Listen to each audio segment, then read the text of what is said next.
Good morning dear students. അപ്പോൾ നമ്മൾ ഇന്നത്തെ ഈ വീഡിയോയിൽ നമ്മൾ പഠിക്കാൻ പോകുന്നത് അനിമൽ കിങ്ഡത്തിലെ ഡിഫറെൻറ്റ് സബ് കിങ്ഡംസ് ആണ്. അതിൻ്റെ പേര് ജസ്റ്റ് നമ്മൾ ഇതിനു മുമ്പുള്ള സെക്ഷൻസിൽ കണ്ടായിരുന്നു.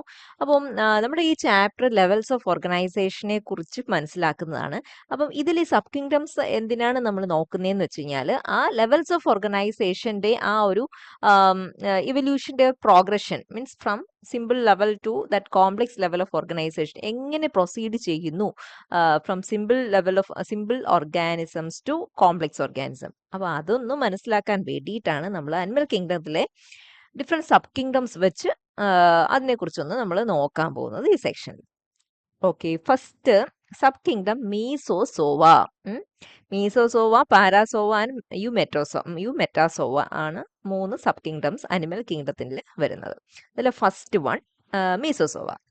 മീസോസോവ എന്ന് പറയുമ്പോൾ അവര് യൂണിസെല്ലുലാർ ആയിട്ടുള്ള പ്രോട്ടോസോവൻസിന്റെയും കോംപ്ലെക്സ് മെറ്റാസോവ എന്ന് പറഞ്ഞാൽ മൾട്ടി സെല്ലുലാർ ഓർഗാനിസം, അതിന്റെ രണ്ടിന്റെയും ഇടയ്ക്ക് മനസ്സിലായ യൂണിസെല്ലുലാർ ഫോമിന്റെയും മൾട്ടി സെല്ലുലാർ ആയിട്ടുള്ള കോംപ്ലെക്സ് മെറ്റാസോവൻസിന്റെയും ഇടയിൽ വരുന്ന ഒരു ഗ്രൂപ്പാണ് ഈ മീസോസോവ എന്ന് പറയുന്നത്.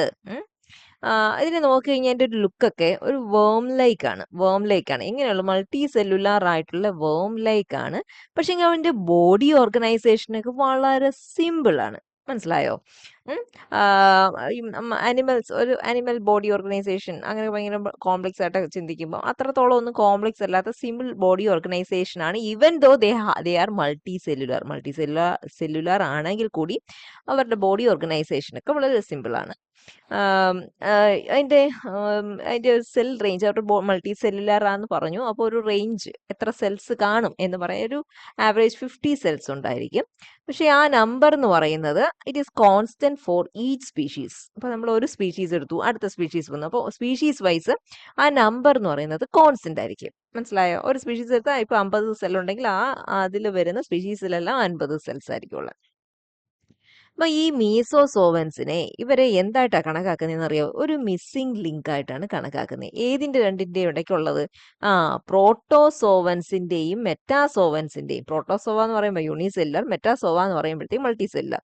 ഇതിന്റെ ഇടയ്ക്കുള്ള ഒരു മിസ്സിംഗ് ലിങ്ക് ആയിട്ടാണ് കൺസിഡർ ചെയ്തിരുന്നത്.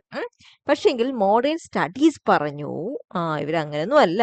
They are highly reduced parasites rather than truly primitive animals. ഒരു പ്രിമിറ്റീവ് അനിമൽ എന്ന് പറയും. ആദ്യം ഇതിന്റെ മിസ്സിംഗ് ലിങ്ക് എന്നൊക്കെ നമ്മൾ കണ്ടുവന്നത്. ഒരു ട്രൂലി പ്രിമിറ്റീവ് അനിമൽ എന്ന് പറയുന്നതിനേക്കാൾ ഉപരി they are highly reduced parasites ആണ് എന്ന് പിന്നീട് മോഡേൺ സ്റ്റഡീസ് പറഞ്ഞു. അപ്പൊ അതിന്റെ ബോഡി നോക്കിക്കഴിഞ്ഞ് കഴിഞ്ഞാൽ എത്ര ലെയർ ഓഫ് സെൽസ് ഉണ്ട്? ഒരു ഔട്ടർ സൊമാറ്റിക് ലെയറും ഉണ്ട്, ഒരു ഇന്നർ റീപ്രൊഡക്റ്റീവ് സെൽ ലെയറും ഉണ്ട്. ഔട്ടർ സൊമാറ്റിക്കും ഇന്നർ റീപ്രൊഡക്റ്റീവ് സെൽ ലെയറും ഉണ്ട്. നോക്കിയ ഇതിന്റെ അപ്പിയറൻസ്, ഇതിൽ വരുന്ന ഓർഗാനിസം വേം ലൈക്ക് അല്ലേ, മൾട്ടി സെല്ലുലാർ ആണ്. അപ്പൊ ഇത് പോണക്കൊക്കെയാണ് ഇതിന്റെ ഈ മീസോസോവൻസിന്റെ ഒരു ജനറൽ ബോഡി അപ്പിയറൻസും കാര്യങ്ങളും ഒക്കെ. Next sub kingdom Parazoa. Parazoa എന്ന് പറയുമ്പോഴത്തേക്ക് പ്രിമിറ്റീവ് ആയിട്ടുള്ള മൾട്ടി സെല്ലുലാർ ഓർഗാനിസംസ് ആണ് ഇതിനകത്ത് വരുന്നത്. പ്രിമിറ്റീവ് എന്ന് വെച്ചാൽ ഏറ്റവും ഏൻഷ്യൻ ഫോംസ് ആയിട്ടുള്ള മീൻസ് പ്രിമിറ്റീവ് ഇവല്യൂഷൻ്റെ ഒരു കോസ് നോക്കുവാണെങ്കിൽ അതിൽ പ്രിമിറ്റീവ് ആയിട്ടുള്ള മൾട്ടി സെല്ലുലാർ ഓർഗാനിസംസ് ആണ് പാരാസോവയിൽ വരുന്നത്. സ്പോഞ്ചസ് ഒക്കെ കേട്ടോ, simplest multi cellular animal sponges ഒക്കെ ഇതിനകത്ത് വരും. ഇവരിൽ എന്താന്ന് നമ്മൾ ലെവൽസ് ഓഫ് ഓർഗനൈസേഷൻ പഠിച്ചപ്പോൾ സെല്ലുലാർ ലെവൽ, അപ്പോൾ സ്പോഞ്ചസിന്റെ കാര്യമൊക്കെ പറഞ്ഞായിരുന്നല്ലോ. ഇവിടെ ഒരിക്കലും ഒരു ടിഷ്യൂ ലെവൽ ഓഫ് ഓർഗനൈസേഷൻ ഇല്ല. അതായത് സെൽസ് ചേർന്നിട്ട് ടിഷ്യൂ ആയിട്ടും ആ ടിഷ്യൂ ഒരു ഫങ്ഷൻ ചെയ്യുന്ന ആ ഒരു ലെവലിലേക്ക് ഓർഗനൈസേഷൻ എത്തിയിട്ടില്ല. Still they are having A cellular level. Each and every cell is performing it's on function. മനസ്സിലായോ? അപ്പം അതാണ് ഈ പാരാസോവയിലും വരുന്നത്. അപ്പം ഇത് ഒരു കൺസർവേറ്റീവ് വ്യൂ എന്ന് വെച്ച് കഴിഞ്ഞാൽ, കൺസർവേറ്റീവ് വ്യൂ എന്ന് വെച്ച് കഴിഞ്ഞാൽ പണ്ട് നേരത്തെ മനസ്സിലാക്കി പുസ്തകങ്ങളിലും ഒക്കെ ഉള്ള ഒരു കൺസെപ്റ്റ് എന്ന് വെച്ച് കഴിഞ്ഞാൽ ഈ പിന്നെ എന്താണ് സ്പോഞ്ചസിന്റെ കൂട്ടത്തിൽ പ്ലക്കോസോവ, പോരിഫറയിലെ സ്പോഞ്ചസ് വരുന്നത്. അപ്പോൾ പ്ലക്കോസോവ കൂടി ഈ പാരാസോവയിൽ ഇൻക്ലൂഡഡ് ആണ് എന്ന് പറയാറുണ്ട്. പ്ലക്കോസോവ എന്ന് പറയുന്നത് ഒരു പ്രത്യേക ഒരു ഫൈലമാണ്. പിന്നീട് ഉള്ള സ്റ്റഡീസ് അത് മനസ്സിലാക്കിയിട്ടുണ്ട്. മോഡേൺ സയന്റിഫിക് വ്യൂവിൽ പ്ലക്കോസോവയെ ഒരു ഇൻഡിപെൻഡന്റ് ഫൈലമായിട്ടാണ് കൺസിഡർ ചെയ്തേക്കുന്നത്, പാരാസോവയുടെ കൂട്ടത്തിൽ അല്ല. ഓക്കെ, അപ്പോൾ ഇതിന്റെ സ്പോഞ്ചസിന്റെ ഒരു വ്യൂ ആണ് ഇത്. ഇത് പ്ലക്കോസോവയാണേ. ഓക്കെ, അപ്പോൾ ഈ ഫീച്ചേഴ്സ് നോക്കുവാണെങ്കിൽ ഇവർക്ക് ട്രൂ ടിഷ്യൂസോ ഓർഗൻസോ ഒന്നും കാണത്തില്ല. എന്ത് കാണത്തില്ല? ട്രൂ ടിഷ്യൂസ് ആൻഡ് ഓർഗൻസ് കാണുകയില്ല. സെൽസ് ലൂസ് ആയിട്ടാണ് ഓർഗനൈസ് ചെയ്തിരിക്കുന്നത്. ഓരോന്നും ഇൻഡിപെൻഡന്റ് ആയിട്ടാണ് ഫങ്ഷൻ ചെയ്യുന്നത്, പെർഫോം ചെയ്യുന്നത്. ബോഡിയുടെ ആ ഒരു ഓർഗനൈസേഷൻ ഞാൻ പറഞ്ഞതുപോലെ സെല്ലുലാർ ലെവലാണ്, ഒരിക്കലും ഒരു ടിഷ്യൂ ലെവൽ അല്ല. പിന്നെ എന്താണ്, മോസ്റ്റ്ലി അസിമെട്രിക്കൽ ആണ്. ചില സമയത്ത് റേഡിയൽ സിമെട്രി എന്താണെന്നൊക്കെ നമുക്ക് അറിയാം, ഇനി അതിലേക്കൊന്നും പോകുന്നില്ല. അപ്പോൾ ഫൈലം പോരിഫറ, ഇതാണ് മെയിൻ ആയിട്ടുള്ള പാരാസോവയുടെ ഒരു റിപ്രസെൻറ്റേറ്റീവ് എന്ന് പറയുന്നത്. കൂടാതെ ഈ സ്പോഞ്ചസ് അല്ലെങ്കിൽ പോരിഫറയിലെ ചില സ്പെഷ്യലൈസ് സെൽസ്, ആ സെൽസിന്റെ കാര്യം നമ്മൾ പറയുന്നത് കാരണം they are represent cellular level of organisation. അപ്പോൾ അതിൻ്റെ അകത്തുള്ള സ്പെഷ്യലൈസ്ഡ് സെൽസ് ആണ് കോവാനോസൈറ്റും അമിബോസൈറ്റ്സ് എന്നൊക്കെ പറയുന്നത്. ഫീഡിങ്ങിനെയൊക്കെ ഹെൽപ്പ് ചെയ്യുന്ന ടൈപ്പ് സെല്ലുകളാണ് സ്പോഞ്ചസിന്റെ ബോഡി ക്യാവിറ്റിയൊക്കെ ലൈൻ ചെയ്തോട്ട് കാണുന്നത്. അപ്പം അതാണ് ആ സെല്ലുകളുടെ പേരുകൾ. എന്തായാലും ഇവർ ഈ ഒരു സബ് കിങ്ഡത്തിൽ വരുന്ന ഗ്രൂപ്പ് ഓഫ് ഓർഗാനിസംസിന് സെല്ലുലാർ ലെവലാണ് ഓർഗനൈസേഷൻ എന്ന് പറയുന്നത്. ഇനി നെക്സ്റ്റ് യൂമെറ്റോസോവ. അപ്പൊ നമ്മൾ പാരാസോവ, മീസോസോവ, പാരാസോവ, ദെൻ ഫൈനൽ യൂമെറ്റോസോവ. ഇനി യൂമെറ്റോസോവ എന്ന് പറയുമ്പോഴത്തേക്ക് ട്രൂ ടിഷ്യൂസ് ഉണ്ട് ഇവരുടെ ബോഡിയിൽ കേട്ടോ. Germ layers, ectoderm, endoderm, mesoderm എന്ന് പറയുന്ന ജേം ലേയേഴ്സിൽ നിന്ന് ഡിറൈവ്ഡ് ആയിട്ടുള്ള ട്രൂ ടിഷ്യൂസ് ഉള്ളവരാണ് യൂമെറ്റാസോവ ആനിമൽസ്. അപ്പോൾ സ്പോഞ്ചസുമായിട്ട് കമ്പയർ ചെയ്യുമ്പോഴത്തേക്ക് ഇവർക്ക് ഒരു definite tissue level of organisation ആണ്. അതായത് സെൽസ് ചേർന്നിട്ട് ഒരു ടിഷ്യൂ ആയിട്ട് ആ ടിഷ്യൂവിന് ഫങ്ഷൻ കാണും. നെർവസ് സിസ്റ്റം, ഡൈജസ്റ്റീവ് സിസ്റ്റം, അങ്ങനെയുള്ള സിസ്റ്റംസ് ഒക്കെ ഈ യൂമെറ്റാസോവൻസിന്റെ കീഴിൽ വരുന്ന ഓർഗാനിസംസിലുണ്ട്. ഫീച്ചേഴ്സ് നോക്കിയേ, ഡിപ്ലോബ്ലാസ്റ്റിക്കും ട്രിപ്ലോബ്ലാസ്റ്റിക്കും ആൾക്കാർ കാണുന്നുണ്ട്. ഡിപ്ലോബ്ലാസ്റ്റിക് ആയിട്ടുള്ള ആൾക്കാരുടെ മെമ്പേഴ്സിന്റെ എക്സാമ്പിൾ ഫൈലം നിഡേറിയ, പിന്നെ ടീനോഫോറ, അതേപോലെ ബൈലാറ്റേറിയ, ഇതൊക്കെ വരും. ഈ ഗ്രൂപ്പ് ഓഫ് ഓർഗാനിസംസ് ഒക്കെ യൂമെറ്റാസോവൻസിനകത്താണ് വരുന്നത്. സിമെട്രി നോക്കുവാണെങ്കിൽ റേഡിയൽ സിമെട്രിയും ഉണ്ട്, ബൈലാറ്ററൽ സിമെട്രിയും ഉണ്ട്. Nervous system diffused nerve net, ഇതെല്ലാം നമുക്ക് അറിയാം. നെർവ് നെറ്റ് എന്ന് പറഞ്ഞു കഴിഞ്ഞാൽ ഈ നെറ്റ് വർക്ക് പോകണമൊക്കെ ബോഡി ഫുൾ സ്പ്രെഡ് ചെയ്തിട്ടുള്ള ടൈപ്പ് നെർവസ് സിസ്റ്റം ആണ്. ഹയർ ഫോംസിൽ വരുമ്പോൾ സെൻട്രലൈസ്ഡ് ആയിട്ട് ഒരു റെഗുലേറ്റിംഗ് സെന്റർ കാണും. ഇനി ഡൈജസ്റ്റീവ് സിസ്റ്റം ഇൻകംപ്ലീറ്റ് ആണ് നിഡേറിയൻസിൽ, പക്ഷേ എങ്കിൽ ബൈലാറ്ററിൻസ് എടുത്തു കഴിഞ്ഞാൽ കംപ്ലീറ്റ്. ഇൻകംപ്ലീറ്റ് എന്ന് പറഞ്ഞു കഴിഞ്ഞാൽ അറിയാമല്ലോ, കംപ്ലീറ്റ് എന്ന് പറഞ്ഞു കഴിഞ്ഞാൽ മൗത്തിൽ തുടങ്ങി ഏനസിൽ എൻഡ് ചെയ്യുന്നതന്നെയാണ്. അപ്പൊ ഇൻകംപ്ലീറ്റ് എന്ന് പറയുമ്പോൾ ഒന്നുകിൽ ചിലപ്പോൾ മൗത്ത് കാണത്തില്ല, മൗത്ത് അല്ലെങ്കിൽ ഏനസ് ആണ് യൂഷ്വലി ആബ്സെന്റ്. ഓക്കെ, ഇനി യൂമെറ്റാസോവയുടെ കീഴിൽ വരുന്ന രണ്ട് മെയിൻ ടാക്സാസ് ഉണ്ട്. ഓർഗാനിസം ഷോയിങ് സിമിലർ ക്യാരക്ടറിസ്റ്റിക്സിനെ ആണല്ലോ നമ്മൾ ഒരു ടാക്സയിൽ വെക്കുന്നത്. അപ്പൊ രണ്ട് ടാക്സകൾ വരുന്നുണ്ട് യൂമെറ്റാസോവൻസിൽ, റേഡിയേറ്റയും ബൈലാറ്റേറിയയും. കണ്ടോ, റേഡിയേറ്റ, ആ പേര് തന്നെ റേഡിയൽ സിമെട്രി, ഇത് ബൈലാറ്റേറിയ, ആ സിമെട്രി ഉള്ള ഓർഗാനിസംസ്. റേഡിയേറ്റയുടെ വരുന്ന എക്സാമ്പിൾസ് ആൻഡ് നിഡേറിയ, ടീനോഫോറ. ബൈലാറ്റേറിയയുടെ എക്സാമ്പിൾസ് പ്രോട്ടോസ്റ്റോമ, ഡിട്രോസ്റ്റോമിയ എന്നുള്ളതാണ്. അപ്പോൾ ആദ്യം നമുക്ക് റേഡിയേറ്റ നോക്കാം. റേഡിയേറ്റ നോക്കി കഴിയുമ്പോഴത്തേക്ക് റേഡിയലി സിമെട്രിക്കൽ ബോഡിയുള്ള ആനിമൽസ് ആണ് റേഡിയേറ്റയ്ക്കകത്ത് വരുന്നത്. ഇവർക്ക് ഒരു ടോപ്പും ബോട്ടവും ഉണ്ടായിരിക്കും, പക്ഷേങ്കിൽ ഫ്രണ്ട്, ബാക്ക്, ലെഫ്റ്റ്, റൈറ്റ് ഒന്നും കാണത്തില്ല. ഉണ്ടോ, ഇങ്ങനെ ഇരിക്കുമല്ലേ. ഒരു ടോപ്പ് പോർഷൻ നമുക്ക് അറിയാൻ പറ്റും, ഒരു ബോട്ടം അറിയാൻ പറ്റും, പക്ഷേങ്കിൽ ലെഫ്റ്റ്, റൈറ്റ് ഏതാണ്, ഫ്രണ്ട്, ബാക്ക് അതൊന്നും നമുക്ക് അറിയാൻ പറ്റില്ല. ദേ ആർ ഡിപ്ലോബ്ലാസ്റ്റിക് എന്ന് പറയുമ്പോൾ അറിയാലോ, 2 ബോഡി ലേയേഴ്സ് ഉണ്ടായിരിക്കും, എക്ടോഡോമും എൻഡോഡോമും. അതിനെ സെപ്പറേറ്റ് ചെയ്തുകൊണ്ട് എന്താണ് മീസോഗ്ലിയ. ഞാൻ ഇതൊക്കെ സ്പീഡിൽ പറയുന്നത്, ഇതെല്ലാം നമ്മൾ പഠിച്ചതാണ് ഇതിനകത്ത് ഫൈലം നിഡേറിയക്കകത്ത് കേട്ടോ. ഓക്കെ, ഇനി നെക്സ്റ്റ് നമ്മൾ പഠിക്കാൻ പോകുന്നത് ബൈലറ്റേറിയ ആണ്. ബൈലറ്റേറിയ അറിയാമല്ലോ, ഇത് നെക്സ്റ്റ് ടാക്സയാണ് യൂമെറ്റോസോവയിൽ വരുന്നത്. അപ്പൊ ബൈലറ്റേറിയ എന്ന് പറയുമ്പോഴത്തേക്ക് ബൈലാറ്ററൽ സിമെട്രി ഉള്ളവരായിരിക്കും ബൈലറ്റേറിയ എന്ന് പറയുന്നത്.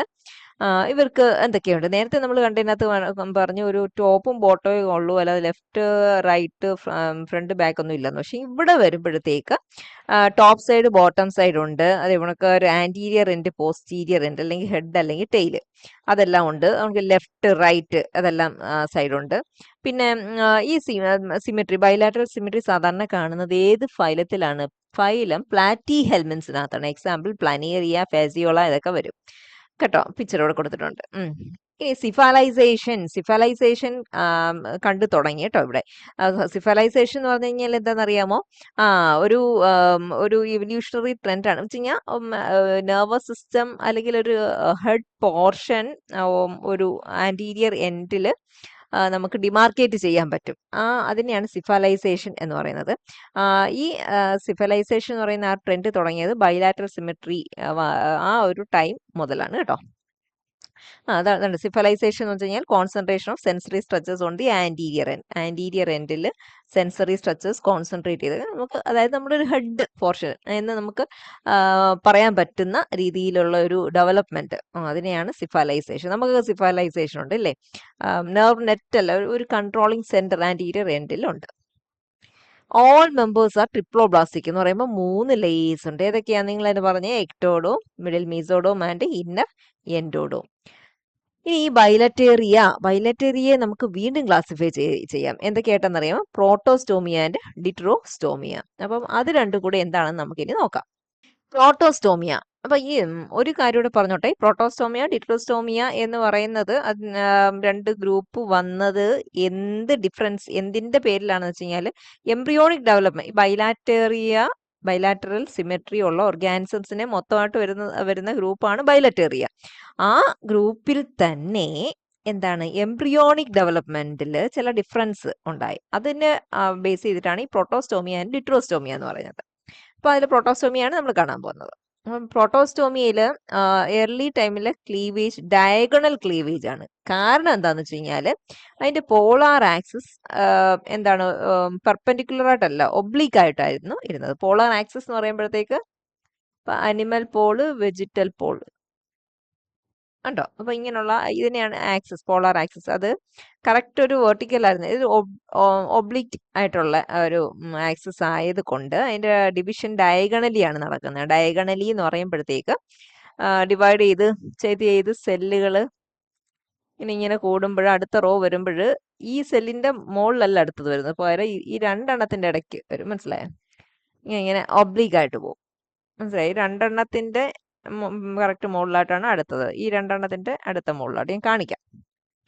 അങ്ങനെയുള്ള ഡിവിഷൻ, ഡയഗണൽ ഡിവിഷൻ, പിന്നെ റിസൾട്ടിങ് ബ്ലാസ്റ്റോമീസ്, അങ്ങനെയുള്ള ഡിവിഷന്റെ റിസൾട്ടായിട്ട് ഉണ്ടാകുന്ന ബ്ലാസ്റ്റോമീസ്, അതായത് സെൽസ് സ്പൈറൽ ആയിട്ടാണ് അറേഞ്ച് ചെയ്തിരിക്കുന്നത്. അതുകൊണ്ട് ആ ക്ലീവേജിനെ നമുക്ക് എന്തോ വിളിക്കാം? സ്പൈറൽ ക്ലീവേജ് എന്ന് വിളിക്കാം. നോക്കി കേട്ടോ, ഇതാണ് സ്പൈറൽ ക്ലീവേജ്. നോക്കി, അപ്പം ആ സെല്ല് ഇങ്ങനെ ഡിവൈഡ് ചെയ്ത് എണ്ണം കൂടുകയാണ്. അപ്പം ഈ രണ്ട് സെല്ല് അടുത്ത ലെവൽ, മീൻസ് അടുത്ത റോ ഓഫ് സെൽസിന്റെ പൊസിഷൻ നോക്കി, ഈ രണ്ടെണ്ണത്തിന്റെ മുകളിലായിട്ടല്ലേ വരുന്നത്, കണ്ടോ? അപ്പം അതാണ് സ്പൈറൽ ക്ലീവേജ് എന്ന് പറയുന്നത് കേട്ടോ. അതിന്റെ ഓപ്പോസിറ്റ് ഉണ്ട്. ഇവിടെ നമുക്ക് നോക്കുമ്പോൾ വ്യത്യാസം പിടികിട്ടും. ഇവിടെ അടിയിലത്തെ സെല്ലിന്റെ തൊട്ട് മുകളിൽ തന്നെയാണ് നെക്സ്റ്റ് എന്താണ് ലൈൻ ഓഫ് സെൽസ് ഫോം ചെയ്യുന്നത്. അപ്പം ഇത് സ്പൈറൽ ക്ലീവേജ്, ഇത് റേഡിയൽ കേട്ടോ. അപ്പൊ എന്തായാലും ഈ പ്രോട്ടോസോമിയയിൽ ക്ലീവേജ് ഡയഗണൽ ആണ്, അതിന് സ്പൈറൽ ക്ലീവേജ് എന്ന് പറയാം. ഇനി കണ്ടോ, ഏറ്റവും പ്രധാനപ്പെട്ട എംബ്രിയോണിക് ഡെവലപ്മെന്റിലെ വ്യത്യാസം കൊണ്ടാണ് ഈ രണ്ട് ഗ്രൂപ്പ് രണ്ട് ടാക്സ വന്നത് ബൈലാറ്ററേഡിയുടെ കീഴിൽ നിന്ന് നമ്മൾ കണ്ടു. അപ്പം എന്താണ് മെയിൻ ഡിഫറൻസ്? ഈ പ്രോട്ടോസ്റ്റോമിയയുടെ ഡെവലപ്മെന്റിന്റെ ടൈമില് ബ്ലാസ്റ്റോപോർ ഉണ്ടല്ലോ. ബ്ലാസ്റ്റോപോർ എന്ന് പറയുമ്പോഴത്തേക്ക് ഇതിന്റെ ബ്ലാസ്റ്റുല, ഗ്യാസ്ട്രുല എന്നൊക്കെ പറയുന്ന സ്റ്റേജസ് ഉണ്ട്. ഗ്യാസ്ട്രുല, അപ്പം അവിടെ അതിലെ പുറത്തേക്കുള്ള ഓപ്പണിങ്ങിനാണ് പറയുന്നത് ബ്ലാസ്റ്റോപോർ എന്ന് പറയുന്നത്. ഗ്യാസ്ട്രുലയുടെ പുറത്തേക്കുള്ള ഓപ്പണിങ്. ആ ബ്ലാസ്റ്റോപോറ് ഫർദർ ഡെവലപ്മെന്റ് സ്റ്റേജിൽ എന്തായിട്ട് മാറും? പ്രോട്ടോസ്റ്റോമി ആണെങ്കിൽ മൗത്ത് ആയിട്ടാണ് ഡിഫറൻഷിയേറ്റ് ചെയ്യുന്നത്. മനസ്സിലായോ? ഏനസ് പിന്നീട് ഒരു സെക്കൻഡ് ഓപ്പണിംഗ് ആയിട്ടാണ് ഫോം ചെയ്യുന്നത്. അപ്പം ബ്ലാസ്റ്റോപോർ മൗത്തായിട്ട് വരുന്ന ആൾക്കാരാണ് പ്രൊട്ടോസ്റ്റോമിയ. ഓക്കെ, അപ്പോൾ അതുകൊണ്ട് ഇവിടെ നമുക്ക് കാണാം ബ്ലാസ്റ്റോപോർ ഉണ്ടോ, ബ്ലാസ്റ്റോപോർ മൗത്തായിട്ടായിരിക്കും വരിക. ഡിട്രോസ്റ്റോം അതിന്റെ ഓപ്പോസിറ്റ്, ബ്ലാസ്റ്റോപോർ ഏനസ് ആയിട്ട് ഡെവലപ്പ് ചെയ്യും. അത് നമ്മളിപ്പോൾ കാണും. എക്സാമ്പിൾസ് പ്രോട്ടോസ്റ്റോംസിന് എക്സാമ്പിൾസ് നിമാറ്റോഡ്സ്, ആർത്രോപോഡ്സ്, മൊളക്സ്, അനലിസ് എല്ലാം ഈ പ്രോട്ടോസ്റ്റോംസ് ആ ഗ്രൂപ്പിൽ വരുന്നതാണ്, ആ ടാക്സിക്കകത്ത് വരുന്നതാണ്. പിന്നെ ഡിട്രോസ്റ്റോമിയ എന്ന് പറയുമ്പോഴത്തേക്ക് ബൈലാറ്ററേറിയൽ അത് വരുന്ന നെക്സ്റ്റ് ടാക്സയാണ്. എന്തിന്റെ ഡിഫറൻസ് വെച്ച്, എംബ്രിയോണിക് ഡെവലപ്മെന്റിന്റെ ഡിഫറൻസ് മൂലം ഉണ്ടാവുന്ന നെക്സ്റ്റ് ഒരു ടാക്സിയാണ് ഡിട്രോസ്റ്റോമിയ. ഏർലി ഡിവിഷൻസ് എന്ന് പറയുന്നത് പാരലലാണ്, correct parallel or perpendicular to the polar axis. ഇപ്പോൾ പോളാർ ആക്സിസ് ഇതാണെങ്കിൽ ഒന്നുകിൽ ഇതിന് പാരലലായിട്ട് നടക്കും, അല്ലെങ്കിൽ ഡിവിഷൻസ് പെർപെൻഡിക്കുലർ, കറക്റ്റ് പെർപെൻഡിക്കുലർ ആയിട്ട് നടക്കും. അതുകൊണ്ട് ഡിവിഷൻ റേഡിയൽ ഡിവിഷൻ ആണ് ഇതിന്റെ. Division is radial. അപ്പോൾ ബ്ലാസ്റ്റോപോർ എന്തായിട്ടാണ് മാറുന്നത് ഇവിടെ? ഏനസ് ആയിട്ട്. മറ്റേതിൽ ഏതായിരുന്നു? പ്രൊട്ടിയോസ്റ്റോമിനകത്ത് ബ്ലാസ്റ്റോപോർ മൗത്ത് ആയിട്ടായിരുന്നു. ഓക്കെ, അപ്പം മൗത്ത് ഓപ്പോസിറ്റ് എൻഡിൽ വേറൊരു ഓപ്പണിംഗ് ആയിട്ടാണ് വരിക ഡിട്രോസ്റ്റോംസിൽ. ഇനി പ്രോട്ടോസ്റ്റോമി എടുത്തു കഴിഞ്ഞാൽ അതിന്റെ മീൻസ് ബോഡി ക്യാവിറ്റി എങ്ങനെയുള്ളതാണ് എന്നതിനെ ബേസ് ചെയ്ത് 3 ഗ്രൂപ്പ് അഗെയിൻ ഉണ്ട്. Acoelomate, pseudocoelomate and eucoelomate. A എന്ന് പറഞ്ഞാൽ ആബ്സെന്റ്, സ്യൂഡോ എന്ന് വെച്ച് കഴിഞ്ഞാൽ ഫാൾസ്, യു മീൻസ് ട്രൂ. അപ്പം എ സീലോം എന്ന് പറയുമ്പോൾ സീലോം ഇല്ലാത്തത്, ബോഡി ക്യാവിറ്റി ഇല്ലാത്തത്. സ്യൂഡോ എന്ന് പറയുമ്പോഴത്തേക്ക് ഉണ്ട്, പക്ഷെ എന്തോ ഒരു ട്രൂ സീലോം അല്ല. ട്രൂ ആയിട്ടുള്ള കറക്റ്റ് സീലോം ഉള്ള ഗ്രൂപ്പ് യു സീലോമേറ്റ. അപ്പൊ അതിനെ കുറിച്ചാണ് പറയാൻ പോകുന്നത്. എ സീലോമേറ്റ എന്ന് പറയുമ്പോഴത്തേക്ക് ബോഡി ക്യാവിറ്റി ഇല്ലാത്ത ആൾക്കാർ ആണ് ആ ഗ്രൂപ്പിനകത്ത് വരുന്നത്, എ സീലോമേറ്റ്സ് എന്ന് പറയുന്നത്. A loose tissue is present between body wall and digestive tract. അപ്പോൾ നമ്മൾ ക്രോസ് സെക്ഷൻ എടുക്കുമ്പോൾ ഡൈജസ്റ്റീവ് ട്രാക്ട് ഇത്, അതുകൊണ്ട് ബോഡി വാൾ, ഇതിന് രണ്ടിൻ്റെ ഇടയ്ക്ക് ഒരു ലൂസ് ടിഷ്യൂ ആയിരിക്കും കാണുക. മീൻസ് ഒരു ക്യാവിറ്റി ഒന്നും ആയിരിക്കത്തില്ല, എന്തെങ്കിലുമൊക്കെ ടിഷ്യൂ ആയിരിക്കും ഇടയ്ക്കുള്ളത്. അങ്ങനെയുള്ളവരാണ് എ സീലോമേറ്റ്സ് എന്ന് പറയുന്നത്. എക്സാമ്പിൾസ് പ്ലാറ്റി ഹെൽമിൻസ്, നെമോത്തിയ ഒക്കെ ഇതിനകത്ത് വരുന്ന എക്സാമ്പിൾസ് ആണ്. ഇവരുടെ എല്ലാം സിമെട്രി ബൈലാറ്ററൽ സിമെട്രി ആണ്. പിന്നെ അതുകൊണ്ട് exhibit blind sac body plan. Blind sac body plan എന്ന് പറഞ്ഞു കഴിഞ്ഞാൽ എന്തുവാ?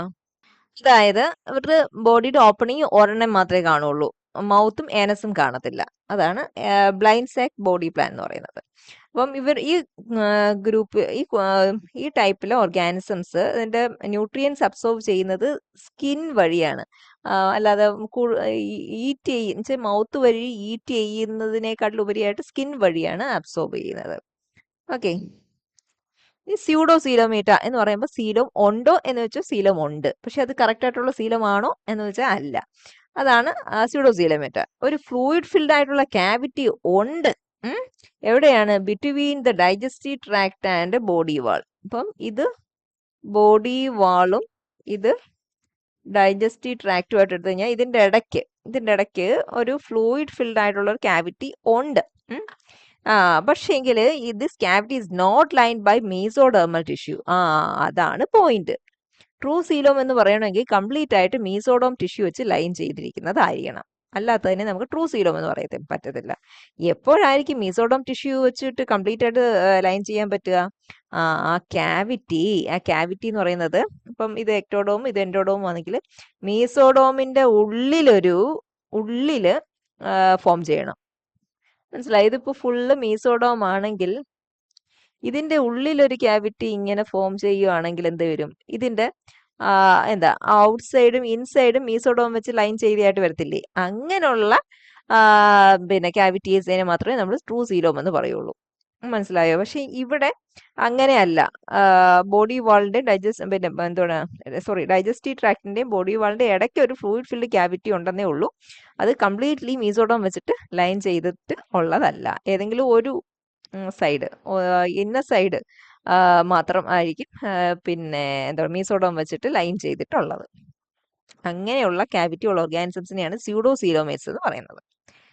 Example Nematoda, Nematomorpha, Rotifera, Gastrotricha, Kinorhyncha, Endoprocta etcetera. ഇതെല്ലാം 1-2 എക്സാമ്പിൾസിന്റെ പേര്. എക്സാമ്പിൾസ് നമ്മൾ പഠിച്ചു വയ്ക്കുക. ഇനി യൂസീലോമേറ്റ്സ് എന്താ നോക്കി. യൂസീലോമേറ്റ്സ് എന്ന് പറയുമ്പോഴത്തേക്ക് cavity is present between body wall and digestive tract here and it is lined by mesodome. അതാണ് പോയിന്റ് കേട്ടോ. that body assumes ഉണ്ടോ ട്യൂബ് വിത്തിൻ എ ട്യൂബ്. ഇതൊരു ട്യൂബ്, അതിന്റെ ഉള്ളിലൊരു tube. Tube within A tube body plan ആണ് ഇവിടെ. മനസ്സിലായോ? പുറമേ ഒരു ട്യൂബ്, അതിന്റെ ഉള്ളിലൊരു tube. Coelomic epithelium. Coelomic epithelium എന്ന് പറയുമ്പോൾ ഒരു മീസോഡേമിൽ നിന്ന് ഡിറൈവ്ഡ് ആയിട്ടുള്ള എപ്പിത്തീലിയം. അപ്പൊ നമ്മൾ മീസോഡോം എന്ന് തന്നെ നമുക്ക് കൺസിഡർ ചെയ്യാം. സീലോമിക് എപ്പിത്തീലിയം ഇത് എവിടെ ലൈൻ ചെയ്യും? ബോഡി വാളിന്റെ ഉൾവശത്തിനെ ലൈൻ ചെയ്യും. ബോഡി വാളിന്റെ ഉൾവശത്തിനെ ലൈൻ ചെയ്യും, അതായത് മീസോഡോം ലൈൻ ചെയ്യും. അതേപോലെ ഡൈജസ്റ്റീവ് ട്രാക്ട്, അതിന്റെ പുറം ഭാഗത്ത് എന്ത് വെച്ച് ലൈൻ ചെയ്യും? അവിടെയും സീലോമിക് എപ്പിത്തീലിയം, അതായത് മീസോഡോം ഡിറൈവ്ഡ് ടിഷ്യൂ. അപ്പം ഇവിടെ ആ ബോഡി ക്യാവിറ്റി ഞാൻ അടുത്ത് കാണിക്കാം. ഉണ്ട്, ഇത് ബോഡി ക്യാവിറ്റി, ഈ ബ്രൗണിലുള്ളത് ഉണ്ടോ, ഇച്ചിരി പിങ്ക് ആയിട്ടുള്ളത് എന്ത് മനസ്സിലാക്കണം? സീലോമിക് എപ്പിത്തീലിയം, പിങ്ക് ആയിട്ടുള്ളത്. അപ്പൊ ഈ ക്യാവിറ്റിയെ ഔട്ട്സൈഡിൽ നിന്നും ഇൻസൈഡിൽ നിന്നും ലൈൻ ചെയ്തേക്കുന്നത് എന്താണ്? മീസോഡോം, അതായത് സീലോമിക് എപ്പിത്തീലിയം ആണ്. അതുകൊണ്ട് അങ്ങനെയുള്ളതിനെയാണ് ട്രൂ സീലോം എന്ന് പറയുന്നത്. So here the body cavity is line both externally and internally by coelomic epithelium that is derived from mesoderm. So this cavities and all those organisms possess this type of cavities we can call them as eucoelomates. ആ coelomic ക്യാവിറ്റിയിൽ coelomic ഫ്ലൂയിഡും ഉണ്ടായിരിക്കും. അപ്പം most vertebrates and invertebrates എന്താ? യൂസീലോമേറ്റ്സ് ആണ്. Okay, അപ്പൊ നമുക്ക് levels of organisation എന്ന് പറയുന്ന chapter ഇവിടെ കംപ്ലീറ്റ് ആയിരിക്കുന്നു. I hope it's very clear to you. Thank you. I'm an icon, man. I'm a girl about a 10. I should fuck her in a Benz.